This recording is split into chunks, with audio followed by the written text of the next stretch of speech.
Alright, now seems time to begin this event. And fuck you, Dragon. That's the first thing that's going to be on this recording. So, we're going to be covering a 27 plus 2 very basic fast castle 3TC boom. You don't need many skills to do this, and there's a lot of different reasons why you would or you would not do this. In, for example, most closed maps, in a flank situation, sometimes pocket and slightly less closed maps, maybe Hideout Black Forest is a little bit riskier. You want a faster boom like a 3TC instead of a 4TC.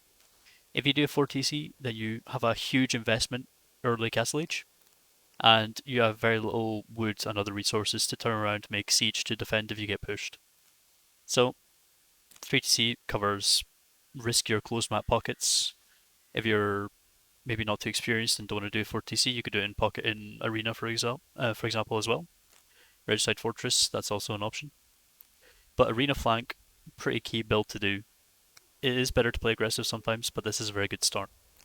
Don't need to push deer, and there's a couple of caveats to that because on arena your deer tend to spawn a little bit closer, and it's actually worth it to just send 4 villagers to kill the deer and struggle them. But we're not going to be doing that today because obviously you can have deer in positions where you're not going to be able to get them. So the most obvious start we're going to do is use your 2 villagers that are closest to each other to build a house and the other villager to build another house. We're not really going to use many hotkeys here. I mean, I'm going to be playing very lazily. We're going to be using Shift Q, but yeah, it's going to be quite low APM. All I can say is you really should have a hotkey set up for building a house and building farms because that's something you're going to be doing a lot of, and it's nice to have that quick. Just turn down the sound volume a bit, it's deafening me. Make sure when you start as well, you queue up 4 villagers. Queue up 4 villagers, build a house, and make sure you get a hold of these sheep, your first 4 sheep. Set your TC rally point to that sheep and make sure these villagers, when they're done, they go to that sheep. You want your first 6 villagers to go to sheep, as with most builds.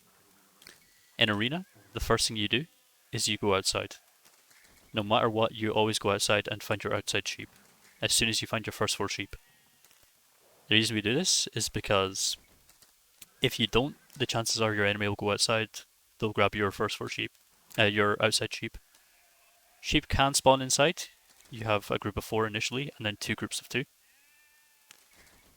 And it's really important to make sure you go and get them as soon as possible if they're outside.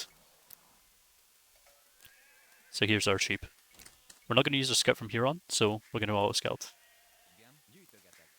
After the first 6 villagers, you'll usually need to move on to the next sheep, and we're going to go find a wood line. This looks like a connected wood line over here, so that's what we're going to go for. Always keep a sheep under your TC. Something you could do while you're just sitting waiting, looking around, doing nothing, make sure you keep queuing your TCs, is to use your sheep to scout. Just shift key them around if you've got a minute. Just quickly click in circles around in the black areas. And you'll discover your base a lot quicker doing that. You could also delete your back walls. I like to move it so the rest of the walls are off screen and just these ones are on screen. And then shift delete. Really simple stuff. 6 sheep, 4 wood. And then we get into the mess that is boar berries and boar. It's also a good idea to control group these guys. That way, when they finish a sheep, you can quickly move them to the next. You can also shift queue them onto the next sheep.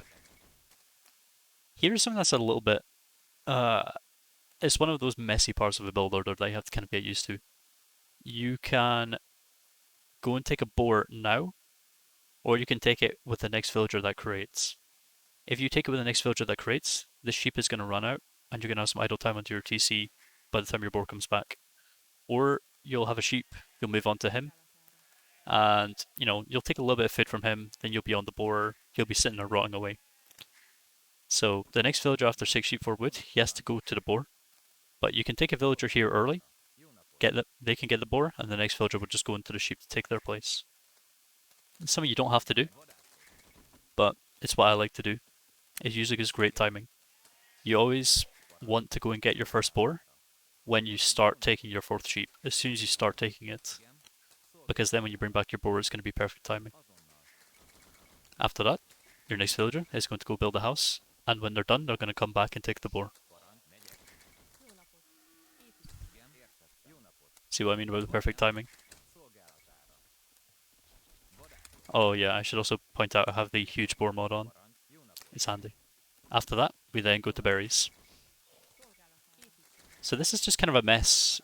The reason 19 pop is such a milestone is that we want to have 5 villagers on berries by 19 pop and have brought in both our boars. As long as those two things are true, then our economy is as we want it. It can be messier depending on what you're doing. Force drop, you can use Legacy Shift Q and do this, or you could just click and click. 2 villagers to berries, and then we're going to get our next boar. A good tip to get your boar is 160 food. If your second boar is really far away, when you have 160 food left, go and get it. Or if it's quite close, 100 food is perfectly fine. At this point, we have a couple of berries, we're getting a boar in, and 16, 17 pop is when I like to build the 2 houses that we need. We could build them here, we could build them here. We kind of want to wall towards our TC, so I'm kind of thinking of walling this bit here and this bit. In Arena, it's always important to build internal walls, so if they break in, they have to go through your TC, which is quite defensive.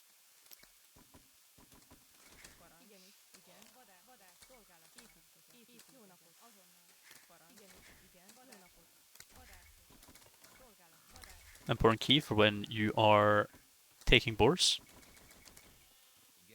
is to use the garrison key. So in my case it's G, I think in some people it's a bit different. I also think it's F here. But yeah, use the go back to work key, which is called garrison, it shouldn't be, rather than the ungarrison. So we'll have 5 on berries soon. We'll send the soldier to berries. We're at 19 pop. We just want to make sure we have 5 on berries, 4 on wood, and the rest are under the TC taking the boar. Now we want to send 4 to wood and build 2 farms. We might not be able to build a lumber camp right away, but we will be able to when he's there. I also like to shift queue my villagers on berries. If you do this, then you'll always have 2 on each side, and they'll bump into each other less. If you have 5 on berries, the other one could just go rogue. They could do whatever they want. When your boar runs out, go straight to the sheep. And make sure you're doing the same kind of concept here with your lumber camps. Like if you got 4 on one, 2 villagers on each side. That way they bump into each other less likely to trap each other throughout DE's amazing pathing.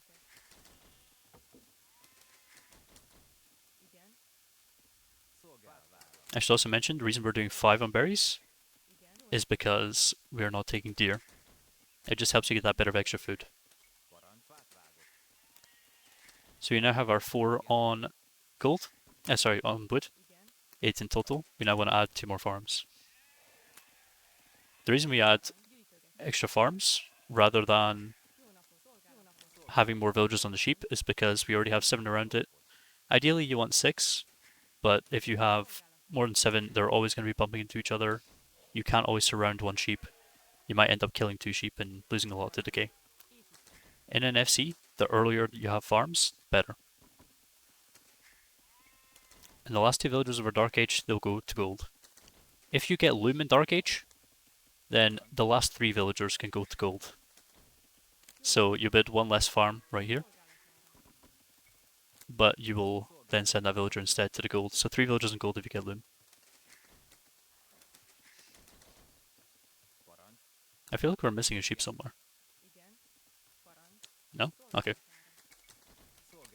And then we want to add farms until we have 7.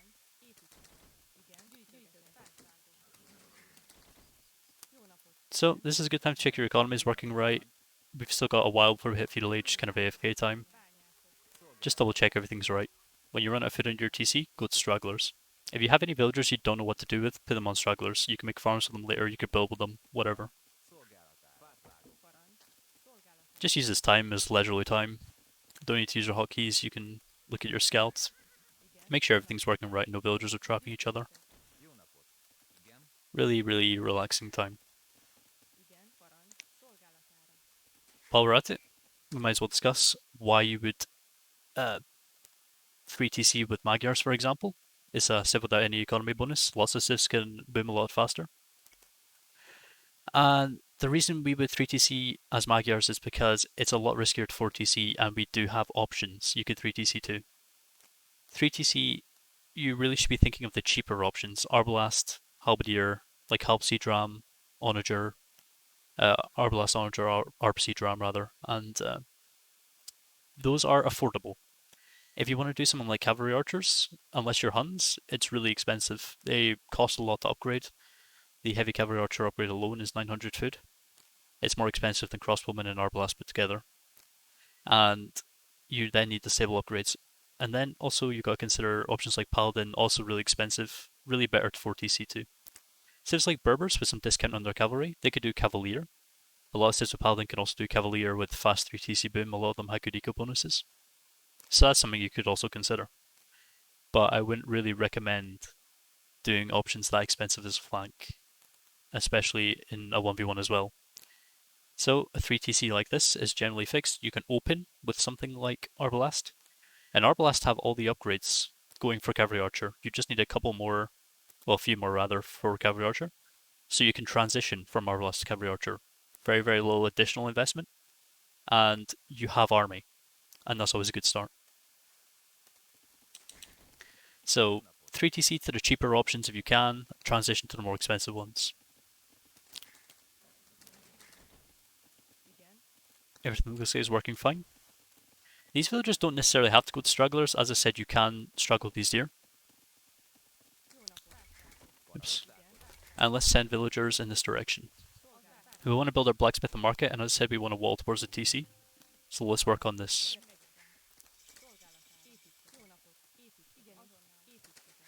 And these two villagers in feudal age still go to wood. We're going to make it so that when these villagers are done building here, they will also go to wood. Let's try and even out our lumber camps so you've got less, they're less crowded, less collision between the villagers. As you can see, we'd already afford to click up, we just need the buildings to be built.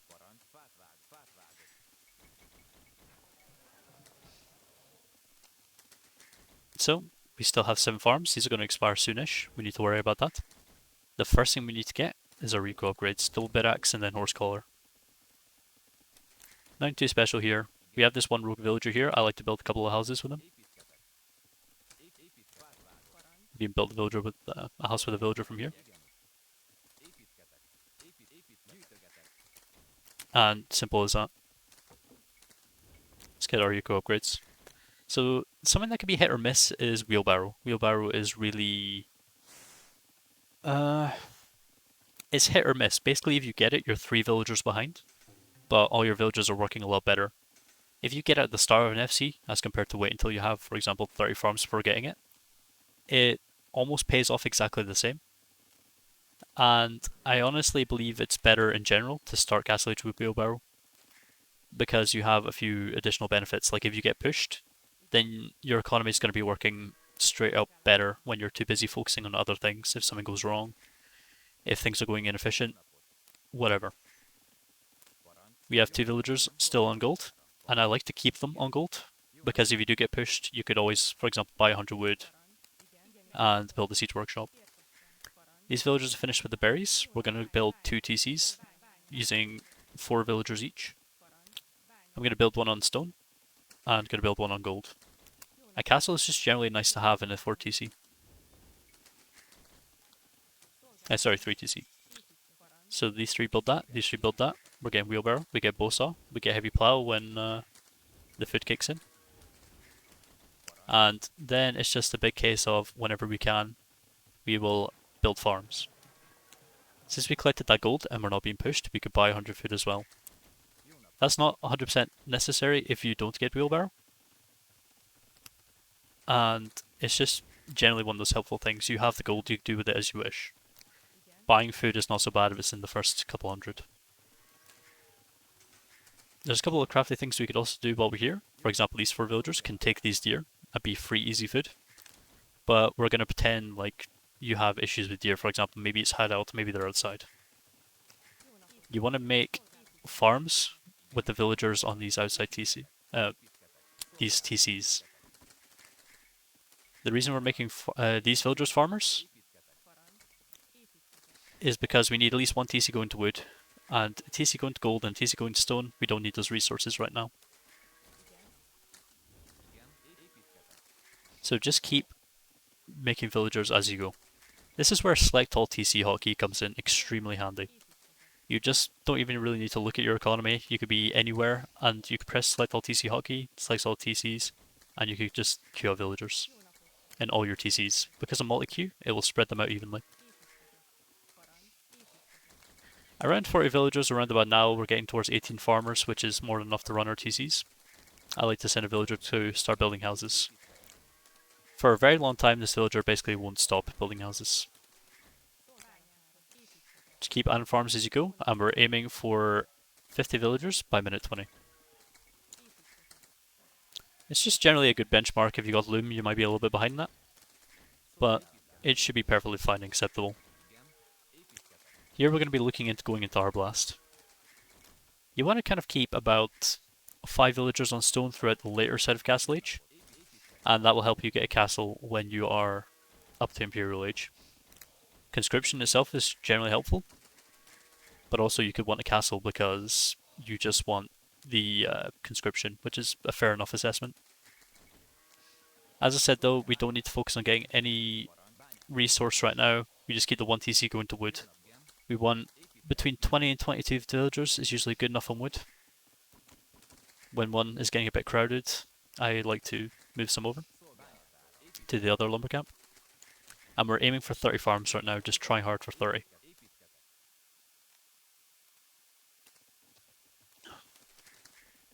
As I said though, it's an absolute breeze, we're not even moving our screen. We're just looking here, using select all TC hotkey, and just pressing A few times to queue up a bunch of villagers. It is this easy.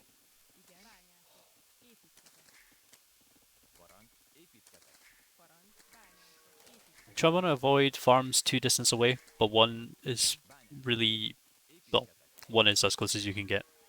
But if you have a double layer farm, it's not too bad. By the time you get handcart, that means nothing. We have 28 farmers. We're going to have 30 when these two farms are built, that one, 31. So we've basically hit our 30 farm benchmark. Now we want to do a couple of things. We want to hammer on the gold. We want to start preparing our upbuildings. So what we're going to do is we're going to get the one villager to build those. He'll build them quite quick before the time we need to click up, and then we're going to hammer on the gold. We also want to get the gold mining upgrade. Then we want to work our way to 36 farms. A key benchmark is always click up with 36 farms. You can then keep those 36 farms for the rest of the game. So if you make it this far, then all's good. You can also go less heavy on the food and go heavier on the gold, and you won't need to sell anything later. But if you don't go hard enough on the gold, then that's fine, you could always sell a bit of food. It's better to have a good food economy and deal with it later. Ensure he's still building houses after he builds these buildings though. You always need 2 buildings so up. Siege Workshop and University is usually a good choice. University is just great for things like masonry, architecture for some civs, fortified wall if needed. It's a very defensive technology. We can queue up handcart at this stage, or we can wait till later on. We're going to have a slightly later uptime if we queue up now, but we're going to have a slightly better looking economy. And it's going to help our transition to something more expensive like Cavalry Archers a lot better. Right now, we're just going to be opening with Arblast, and we're going to use those upgrades to help us later on.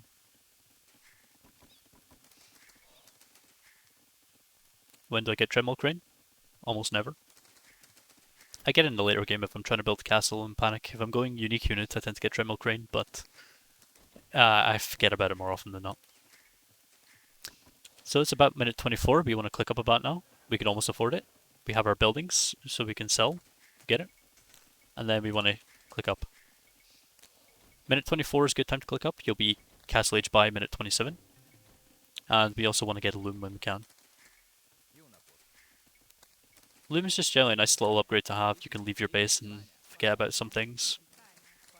Make sure you rebuild your lumber camps occasionally, and I prefer to delete the old ones. That way, when they... one way to explain how they kind of messed this up a bit, but if you don't delete your old lumber camp, as soon as a villager drops off at that lumber camp, they will then go to the closest tree to it. As soon as this tree finishes, for example, he'll go to the lumber camp and it'll task him to the closest to the where he drops off. If we delete this one, and he's just finished chopping a tree here, he'll go here, and then he'll chop one of the trees that are very close to it. So it's much better to delete your old lumber camps to force them to go to new wood lines. We're not going to forget to keep building houses. A few in the back can also be really helpful in case you lose some in the front. Build the barracks right away. We want to keep between 30 and 36 on food. So we're just going to pull a few off here and there. We're going to get our archer upgrades in the blacksmith and build some ranges. You don't need to be too quick, and preferably build them inside. If we're just going Arbalest as an opening, then this is adequate, just 5 ranges. We also need to be careful for our stone count. You could even retask this TC elsewhere. We don't have too much on wood, so we need to really focus on getting a lot more on wood. So, everything here seems to be going in order. You can build outside when you have control. As a flank, you generally don't have control. They can be slightly quicker than you. They can have Castle Age army, unique units. You need to be careful. I'm going to queue up a ram because it's just generally a helpful way to break in. Queue up some archers. We don't need too many. And we can get those upgrades. We need to keep this many villagers on foot though. We can even sell a little bit. Cancel some of those so we can afford the upgrades. Arbalest is 350 food. Bracers 300 food. Chemistry is 300 food. So we need roughly 1000 food just to get the Imperial upgrades, and that's not including armor for Arbalest. So make sure you do have that in the bank. You could also sell a little bit there, and make sure your TCs are still running. Castle Age minute 27. We get Bracer, get Arbalest, we get Chemistry, we can get Thumb Ring when we can afford it. And we already have some army out. You can get some more upgrades, unlike the ones I didn't get so far, if you don't make these crossbows, but I like to have them early. It's all situational though. Always keep your TCs running. You don't want to let them stop running until you have approximately 130 villagers is generally a good thing to aim for, although it's really not optional, but flexible. You know, you can have less villagers. It just depends on how many villagers you're losing. 2-man saw is a great one to get as early as possible. I sometimes forget about it, admittedly. And soon we're going to be able to afford to build a castle. A lot of things are going on at once here though, but by the time you hit Imperial, it's just an explosion of upgrades you're going to have to get, and can get, as well as, you know, a few other things to worry about. We've got quite a lot of wood. We have a reasonable amount of villagers on gold. We could start moving to this outside gold soon. In fact, we could even do that now. Something I forgot to mention also is you don't need to up with a siege workshop in university. You could do a university in a monastery. If no one's going to get relics, especially in a team game, that's when you go and get relics. For example, so many times in team games you have a relic sitting outside your wall like here. If you up with a monastery, you don't really intend to use a siege workshop anyway. Go and grab one, go and grab two, and they'll help you a lot more in the late game than, for example, having an earlier siege workshop. So we're finalizing our upgrades, so it's minute 29, and we've already at least clicked all the final upgrades for our Arbalest. And we have 17 of them. This is the point we can start adding in things like, for example, Cavalry Archer. We could then get the Protein Tactics and various other upgrades. We've got Ballistics on the way up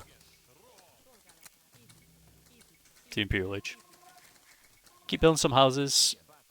This is, what, an extra 20 population, so it's a castle. So we have more than enough. We research Capdram. We can stop making Arbalest now. And this is how we transition from one unit to another. We have a lot of Arbalest, minute 30. 25 Arbalest already causing damage, and then the unit we actually want to make, the Cavalry Archer, is now coming out. We need to build a stable to get the upgrades for the stable for it. We need to get Heavy, we need to get Recurve Bow. Heavy is kind of an important upgrade, but it's actually one of the ones I leave till last because its price is, you know, not amazing.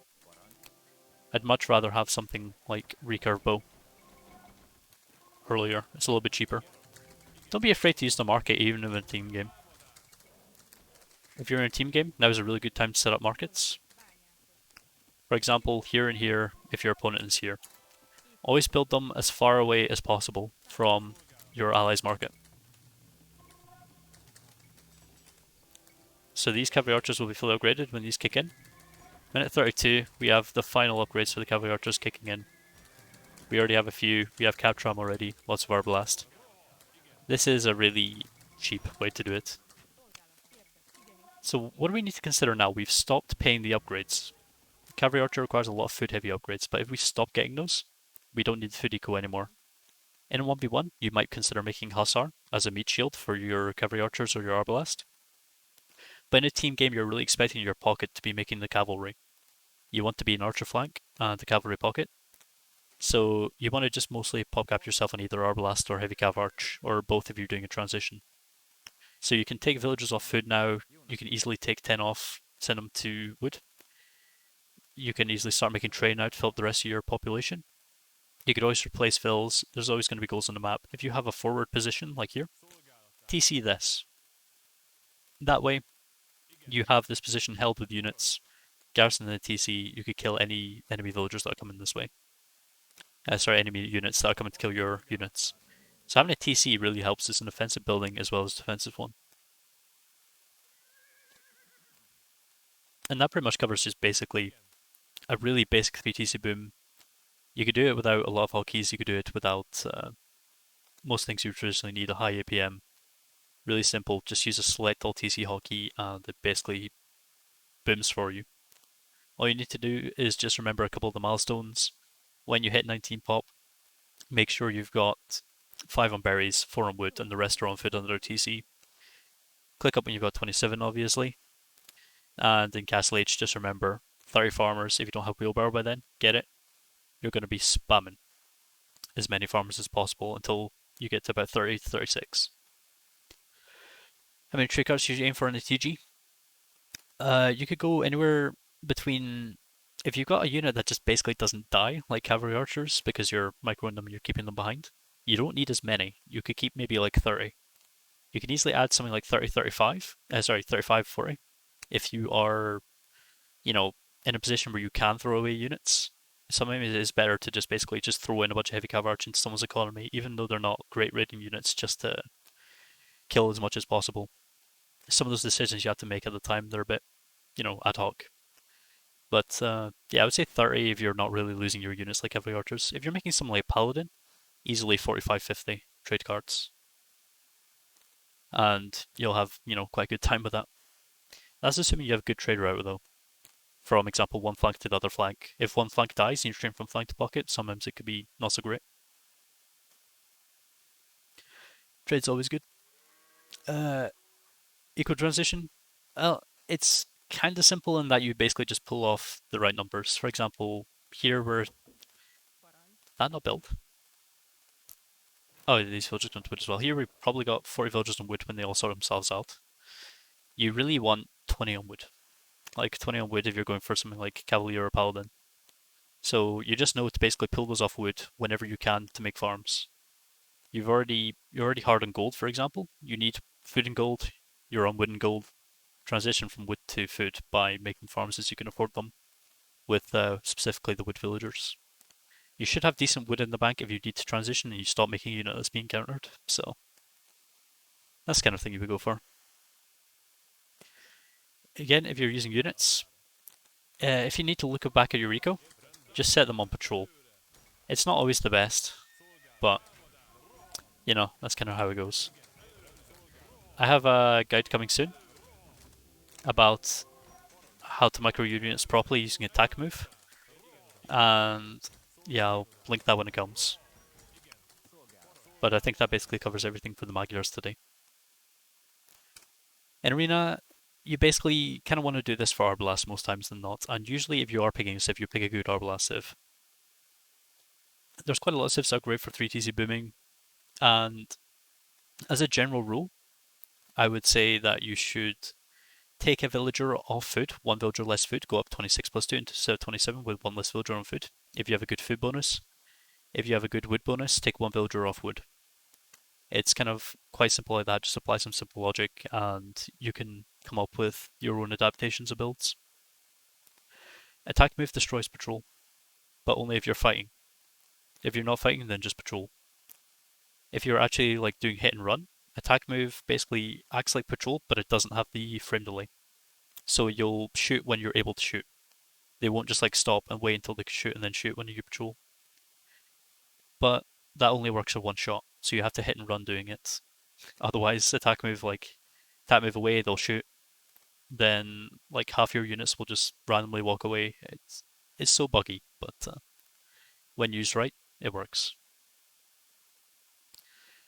Great sets for 3TC booming with generally just have good eco bonuses, and most of them as flank in hideout, Black Forest maybe, Arena in particular. You have, for example, Aztecs, they have monks, they have many options. They don't have Halbram, but Eagles, 3TC to Eagles can be quite good. They also have Arbalest and a good economy. They're not great Arbalest, but it's a good start, a good opening. They have good economy to do it.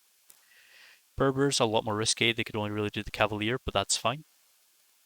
At a lower level anyway. But generally, you'd save that for pocket. I would say if you really want good Civ recommendations to learn, I would say Britons is probably one of the top flank boom civs for 3TC Tarblast that you can go.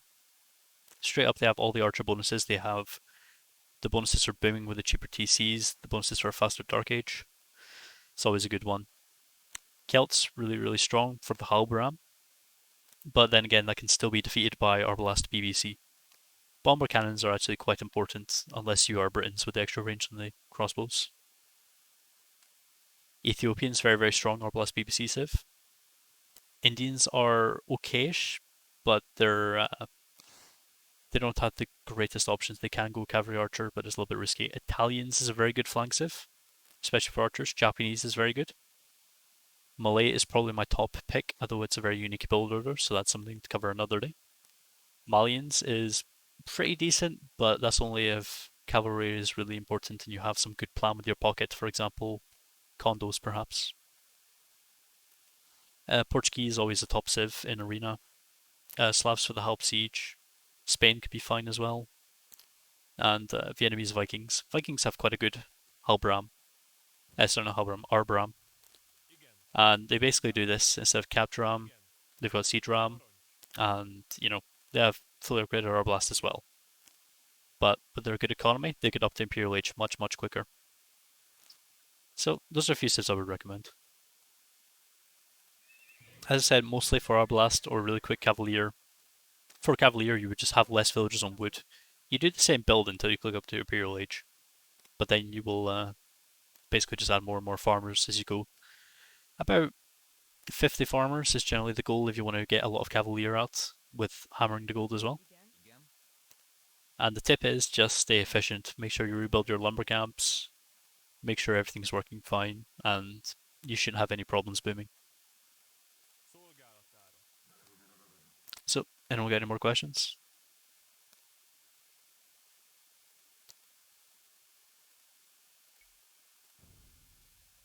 Nice.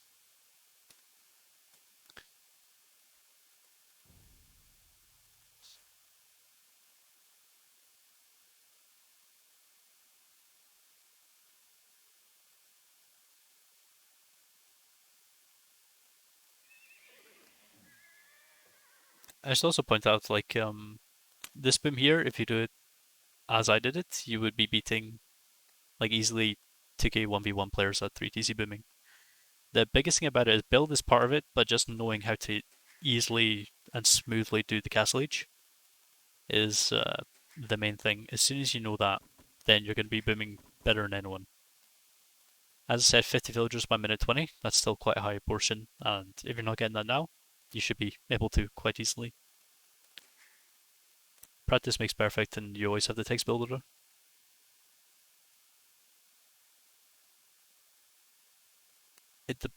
What time are you referring to in the game?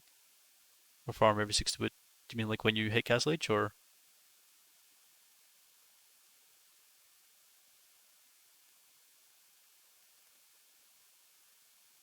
Yeah, as soon as you start, you want to go for your desired farm amount. So as soon as you get 60 wood to afford it, build a farm with a villager from either TC that isn't going to wood.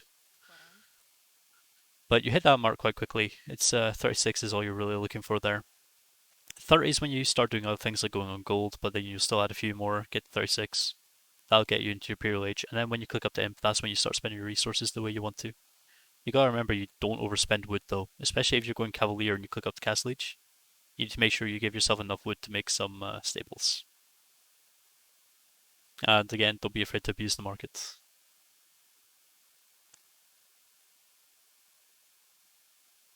That's a legacy. It's what is it? Game? I've got this on legacy, but where is it? Everything's on legacy because that's how it works. Ah, here it is. New waypoint behavior. I have that disabled. It basically means you hold shift on all the points and they don't do anything. And then when you right click,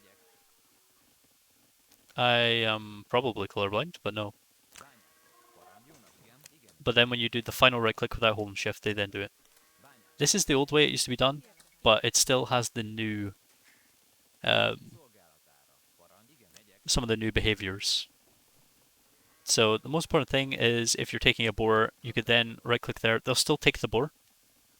You shift click the TC, and then you click back to the boar, and they'll instantly drop it off, and then go back to the boar. You lose not a single drop of food to rot. It's really, really nice. I would say it's probably one of the main reasons I still use Legacy. They don't really support it, like it's kind of a bit buggy, and they break it every time, but it works. As I said, right click TC, they're still gathering, click back on the deer. That's how quick it is. It's just one of those weird small efficiency tips that I just do. Like if I wanted to get these villagers from here to over there, I would garrison them in and garrison them out. And that saves like 1 second of moving them across the TC. That's just the kind of things you learn in the long run when you have a lot of practice on the same builds and you do them all the time. Then you start working in all these little things. Just every time save you can get when it's what you're doing is nothing to you is what you usually do. It's just things like that. I should also mention this a little bit buggy to garrison. Something I did mention is when you garrison a villager when chasing a boar, you press the ungarrison hotkey to go back to it. But something you could also do is set your rally point pressing T and then using your, whatever this one is for me, Z, hotkey to ungarrison them directly onto the waypoint. This can solve some buggy issues. I would also recommend this for deer. If you push a deer onto your TC, you then grab your 4 villagers, you press your set gather point, which is T by default, I think. It's my default anyway. Press T, click on the deer, and then press Z, the ungarrison. Not this one, but this one. And that will pop them out of TC, they'll instantly shoot the deer, and they'll kill it when it's under, so. Pushing deers for another day. Also, has anyone ever seen this bug before? I'm just going to mention it while I'm still here. Look at this. What? There's nothing there. But every time I play this map, it does that. Looking at technology stats, we can see we hit 1516 castle age. The ideal time for 27 plus 2 is 1515, so 1 second of idle time, which as you can see is in the Dark Age. The way I usually look at this is 1400 is 24 plus 2. So if you have a 26 plus 2, you add 50 seconds to that, 25 seconds per villager or for loom. So 1450 is 26 plus 2, 1515, 27 plus 2, 1540 for 28 plus 2, and 1310 for 22 plus 2, for example. Just think of a good middle point, like 24 plus 2 is 1400 without loom. And then you can work out what you're doing from there. But yeah, this gets you a good castle time, it gets you a good imperial time. We didn't even take deer. You can take deer if you want. Milling deer is never an option unless it's particularly far away. And on Arena, they're never that far away, they're never outside either. It's also kind of harmful in the long run because if you're doing a tighter build, you won't have the wood to spare for 100 deer. Sorry, for 100 wood to build a mill.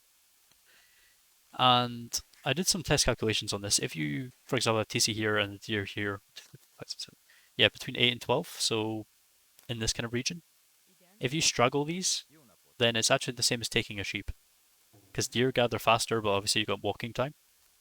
So when you take into account each deer and the food you get in that time, it's actually the same as just having extra sheep. So if you have the villagers spare, send them to struggle some deer. It's like having extra sheep. Yeah.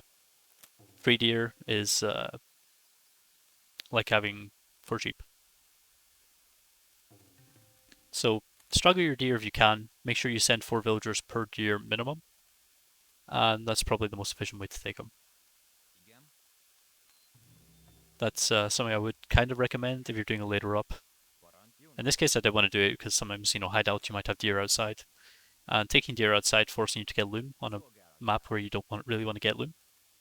That's generally just a bad thing. So it kind of adds up, takes away the value of it. I can go team speak after we're done. I think this is the end of everything. I thought this would be closer to an hour, but it's 45 minutes. I think this covers everything.